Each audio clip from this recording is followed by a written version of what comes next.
Ito ang mga litrato mula sa reenactment ng pagtakas ng bilibid inmate na si Michael Cataroha. Ipinakita yan kanina sa pagdinig ng Senate Committee on Justice and Human Rights. Sumiksik daw si Cataroha sa ilalim ng truck ng basura noong July 27 ng umaga. Ang ipinagtataka ng mga senador, paanong hindi siya napansin gayong iniinspeksyon ng mga sasakyang pumapasok at lumalabas ng bilibid. Gumagamit ng salamin sa inspeksyon para masipat ang bawat sulok ng truck. Ginawa naman daw yan ni CO2 Cesar Ellis Habal na siyang nag-inspeksyon noon. May nakita ka? Wala po, sir. Umikot ka? Yes, sir. Pero sabi ni Cataroha, walang ginamit na salamin.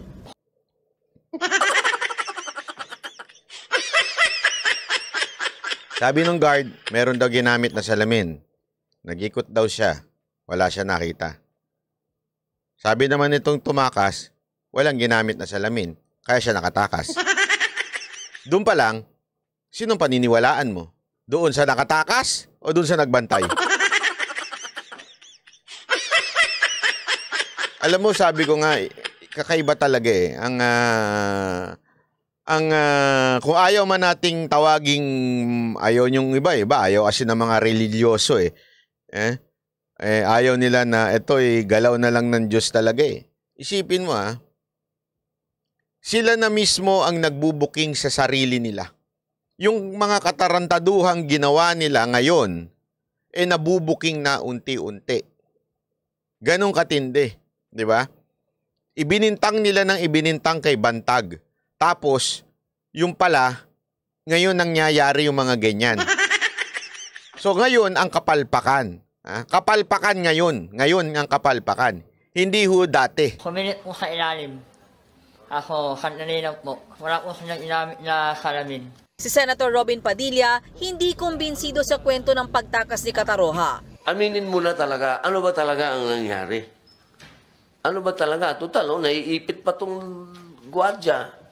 Ano ba talaga? Yung totoo. Bakit po ako sa crack? Tibay talaga nito, Chairman. Ayaw talaga umamin. Sinubukan ni Padilla na pilitin ng inmate na ikanta ang totoong nangyari pero matigas si Cataroha. Ayaw mong maging witness namin para sabihin mo kung ano yung mga kalokohan dyan. Baka makatulong sa'yo si Senator Tolentino. Baka hindi ka na makasuhan kung tutulong ka sa amin. Para po kayo. Ha?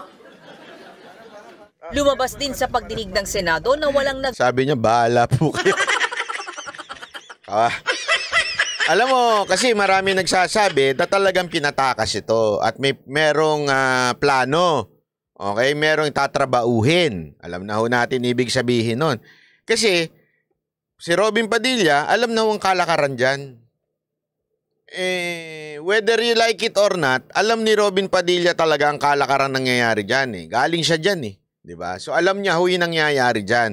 Kaya hindi siya makapaniwala na siya ho ay nakatakas. Ika nga. Kasi, tama yung sinabi ni Robin. Kawawa naman itong mga gwardya. Iisipin, pinababayaan. Anong magagawa ng gwardya kung sakasakaling inutusan siyang tumakas? Diba? Kung dinamitan. Kasi ang argumento ng iba dyan, kahit to si Robin, napakahirap naman daw tumakas ata dyan. Tapos parang ganyan. Pagka titingnan niyo yung body language nito, itong tumakas na ito, sa totoo lang, para siyang naiipit Kasi ako naintindihan ko kung bakit di siya makapagsalita Yung sa Senado, sandali lang naman 1 oras, 2 oras o 1 araw. Pagkatapos nun, babalik din siya dun. Kung ano sabihin niya, o baka ipayari siya o sakaling ilaglag niya yung nag-utos sa kanya lumabas. Diba? O kung sino man yung responsable sa paglabas niya, baka ilaglag siya pagdating na dun sa loob. Kaya mahirap talaga Mahirap yung sitwasyon tong maman to Babantay sa maximum security compound nung nakatakas si Cataroha. Meron pa ko na kwento na maiwanan po yung maximum. Di ba lang po nakakakas, hindi na lang po nakakabalik. Kiloko ba raw po Minapakay na raw po At nagulat ako, buhay ka pa. Aminado naman ang dati. Which is totoo nga di ba? Ako, feeling ko lang yung napanood ko nga ito, kawawa itong Ngayon kasing mainit pa yung issue, kaya hindi pa siya binubura. Pero paano pagka hindi na mainit ang issue? Paano pag hindi na pinag-uusapan sa Senado yan? Baka ilaglag na yan. Kasi tandaan ninyo, maraming alam niya kung paano nakatakas yan.